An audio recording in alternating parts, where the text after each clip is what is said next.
Early golf balls were made by stuffing feathers into a leather sack or by molding latex from gutta percha trees. Most modern balls begin as a block of rubber, which forms the solid core.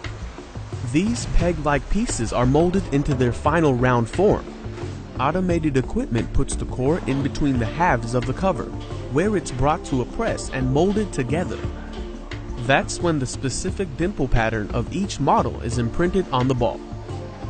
From there, the balls get stamped and painted and are ready for distribution. More than 850 million golf balls are manufactured each year. That's nearly one per person for all of North and South America combined. When a golf ball is hit, three things that happen to it: speed, velocity, it gets an angle of launch, and it gets backspin. The backspin is vital to the way it goes through the air, because it actually flies through the air. It's actually creating lift as it goes through, and the spin really helps to do that. Without the dimples, none of that would happen. The first time they really noticed that is when those original golf balls, the wood ones, the featheries, the gutta percha golf balls, when they would get nicked up in play, they would notice as they got older and more nicked up, they would fly better. And someone went, oh, you need to actually put something on the surface to make it fly well. And that's when they started molding dimples. There's a layer of air very close to the surface of a golf ball.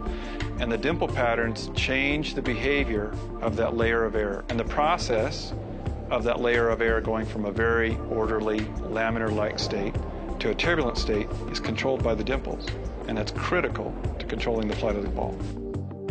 Adding dimples actually optimizes flight, and changing edge angles by half a degree, changing depths by a few thousandths of an inch can change the peak trajectory of a shot by 6-7 yards. If you start going to ridiculously large numbers of dimples, they have to get very small. Say 1,000 very small dimples is getting more like a smooth ball.